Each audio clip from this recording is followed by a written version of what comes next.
আসসালামু আলাইকুম। এলসিপি largest content paint এই ভিডিও থার্ড ভিডিও, এইটাতে আমরা আলোচনা করব ইমেজ অপটিমাইজেশন। আপনি যত কিছুই করেন না কেন আপনার পেজ স্পিড অপটিমাইজেশনের জন্য বা কোর ওয়েব ভাইটাল ইমপ্রুভমেন্টের জন্য আপনাকে সবচেয়ে বেশি যেখানে গুরুত্ব দেওয়ার প্রয়োজন সেটা হচ্ছে ইমেজ অপটিমাইজেশন। কোনো একটা কন্টেন্টে আমরা যদি এমন ইমেজ ব্যবহার করি বা এমন এলিমেন্ট ব্যবহার করি যেটা আসলে অনেক বেশি ভারী, অনেক বেশি ব্যাকডেটেড, যেটা লোড হতে অনেক বেশি সময় নেয়, যেটার নির্দিষ্ট কোনো ডাইমেনশন নাই, যেটা রেসপন্সিভ না, এই বিষয়গুলো আমার যে পেজ স্পিড সেটাকে অনেক বেশি ইন্টারাপ্ট করে। এবং পেজ স্পিডের ক্ষেত্রে ইমেজ অপটিমাইজেশন সত্যি অনেক গুরুত্বপূর্ণ। ইটস প্র্যাকটিক্যাল, ঠিক আছে? সো ইমেজের ক্ষেত্রে আমরা যেটা দেখি যে আমাদের যে ইমেজগুলো ব্যবহার করি আমরা সেগুলো কম্প্রেস না করেই, অপটিমাইজ না করে আমরা ব্যবহার করি। অধিকাংশ ইমেজে আপনি দেখবেন সেটা 100 কেবির উপরে। হ্যাঁ, তো এইরকম যদি হয় তাহলে আপনার কন্টেন্ট আপনি যত কিছু করেন না কেন আপনার পেজ স্পিড ইমপ্রুভ করা পসিবল না। তো এই ক্ষেত্রে যদি আমরা ওয়ার্ডপ্রেস ব্যবহার করি, আমরা ওয়ার্ডপ্রেসের প্লাগইনে যাব।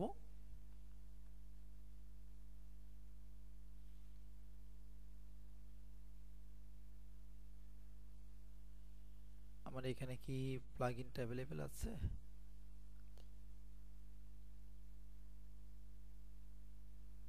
এটা নিয়ে আসলে এই সাইটটা নিয়ে ক্লাস নেওয়া হয়, ক্লাসে বিভিন্ন এক্সপেরিমেন্ট আসলে দেখানো হয় আর কি। সো এখানে আমি একটা প্লাগইন অ্যাড করি।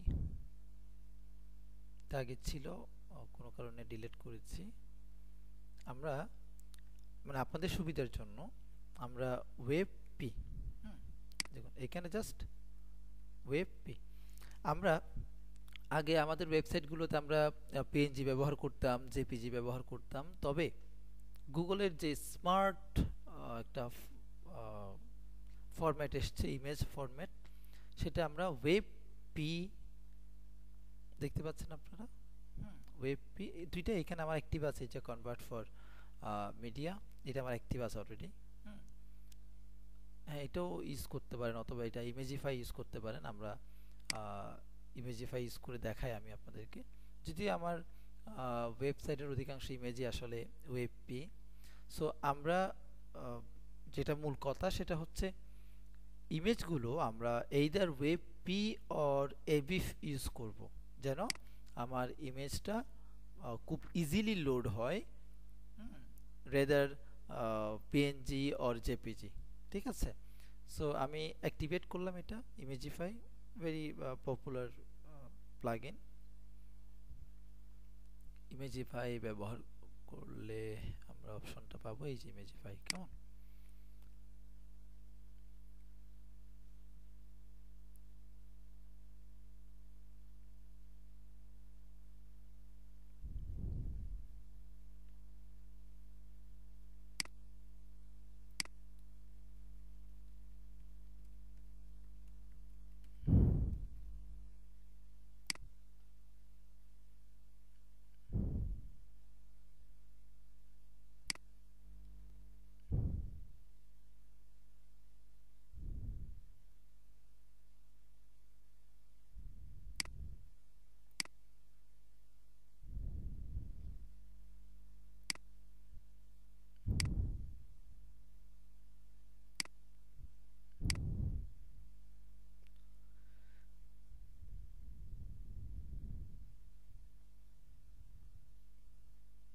আজকে ইন্টারনেট একটু slow, I don't know Y.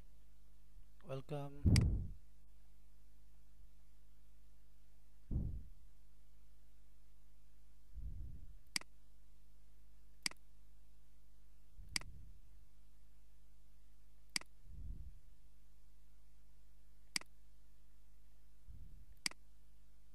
ইমেজিফাই,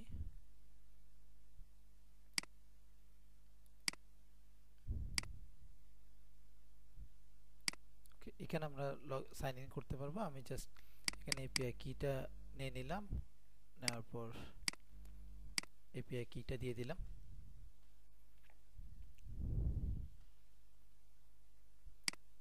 alright,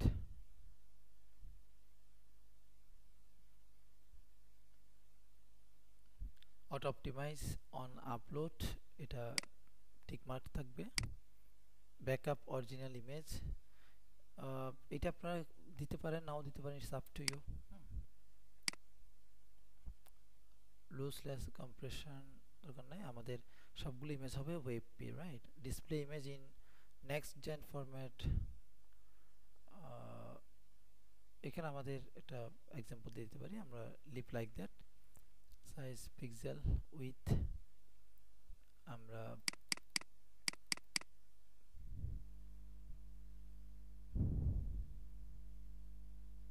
এটা দিই, ঠিক আছে। Thumbnail okay, medium,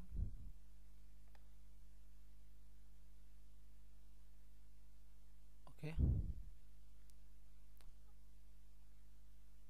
save changes.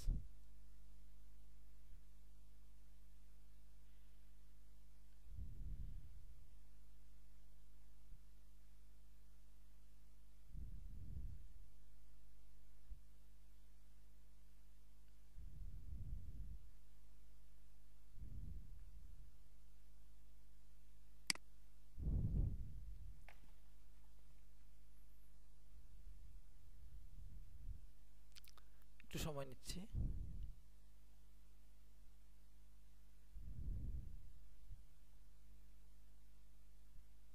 এখানে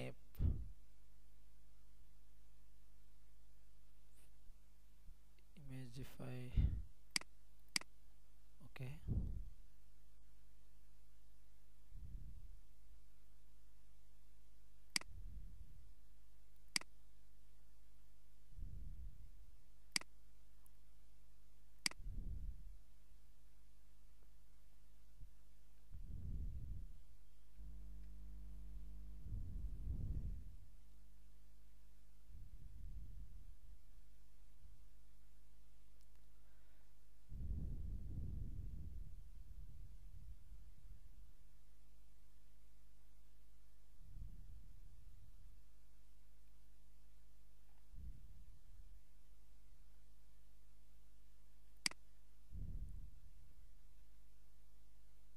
এনিওয়ে আপনারা অলরেডি বুঝতে পেরেছেন যে কিভাবে আসলে আমরা ইমেজিফাইটা ইউজ করব।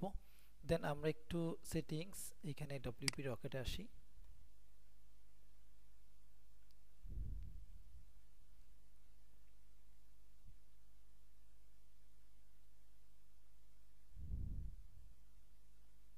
ডব্লিউপি রকেটে আসার পর এইখানে আমরা মিডিয়াতে আসব।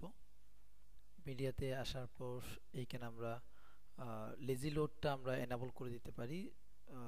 ভিউপোর্টে আমার যখনই যে ইমেজটা আসবে সেটা ডিসপ্লে হবে এবং সেটা লোড হয়ে ডিসপ্লে হবে, এই জন্য আমরা এখানে enable for image, enable for CSS background image, enable for iframe videos, ঠিক আছে।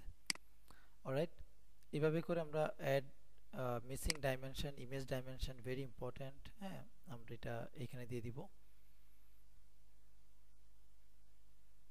That's it.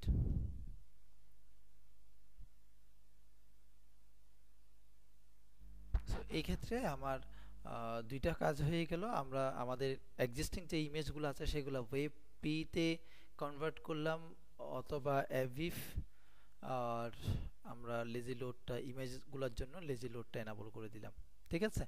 সো এতে করে আমরা মূলত আমাদের ইমেজটাকে অপটিমাইজ করতে পারবো। পাশাপাশি আমরা ইমেজের যে সাইজটা, হ্যাঁ, যেগুলো ডাইমেনশনলেস সেই ইমেজগুলোকেও মূলত আমরা অপটিমাইজ করেছি থ্রু ইমেজিফাই এ প্লাগইনটার মাধ্যমে, ঠিক আছে। সো আশা করি আপনারা বুঝতে পেরেছেন ইমেজ অপটিমাইজেশন কিভাবে করে। আর এই ক্ষেত্রেও আমরা সিডিএন যখন ইউজ করব তখন আমরা ইমেজের জন্য কিছুটা সহায়ক হবে ইমেজ অপটিমাইজেশনের জন্য। এখন আমরা ইমেজগুলো আসলে কিভাবে কম্প্রেস করতে হয়, ঠিক আছে। ইমেজ কম্প্রেস করার জন্য আমরা টাইনি পিএনজি ইউজ করতে পারি। টাইনি পিএনজি আমরা ইউজ করতে পারি, দ্যাটস এ গ্রেট ওয়েবসাইট, আমি ব্যক্তিগতভাবে এটা ইউজ করি। পাশাপাশি ইমেজ অপটিম এটাও আমরা ব্যবহার করতে পারি। আমরা টাইনি পিএনজি অথবা এই যেখানে স্মার্ট ওয়েব পি আমরা ইউজ করব সব সময়, এবং যে ইমেজটা আমরা কম্প্রেস করব সেই ইমেজটা আমরা ফরম্যাটটাও চেঞ্জ করে নিব। ঠিক আছে, পাশাপাশি এখানে আমরা ইমেজ অপটিম এটাও আমরা ইউজ করতে পারি। This is also well known website, এটা আমরা ইউজ করতে পারি। হ্যাঁ, ম্যাকের জন্য যেটাই ইউজ করা যাবে। সো এই দুইটা ইউজ করে আমরা আমাদের যে ইমেজগুলো আমরা ব্যবহার করব সেগুলো ডেফিনেটলি 100 কেবির নিচে থাকবে, এবং আমরা ফরম্যাটটা ওয়েবপিতে কনভার্ট করে নিব। ঠিক আছে, আশা করি আপনারা ইমেজ নিয়ে আর প্রবলেমে পড়বেন না। ইমেজের আমরা ওয়েবপি ভার্সন ফরম্যাট ব্যবহার করব, কম্প্রেস করে 100 কেবির নিচে নিয়ে আসব, এবং ইমেজগুলো আমরা লেজি লোড এনাবল করে দিব ইমেজগুলোর জন্য বা মিডিয়ার জন্য। ঠিক আছে, দ্যাটস ইট, ইমেজ অপটিমাইজেশন এবং আমাদের এলসিপি। আশা করি আপনারা যেই স্টেপগুলো আমি বলেছি, যে টিপস অ্যান্ড ট্রিক্সগুলো আমি শেয়ার করেছি, এগুলো ইমপ্লিমেন্ট করলে অবশ্যই আপনার এলসিপিটা স্ট্যান্ডার্ড হয়ে যাবে, এবং যেটা আমরা ল্যাব ডাটাতে যেরকম পাস করব, পাশাপাশি আমরা ফিল্ড ডাটাতেও দেখতে পারবো একটা গুড চেঞ্জ। ঠিক আছে, সবাই ভালো থাকবেন। আসসালামু আলাইকুম।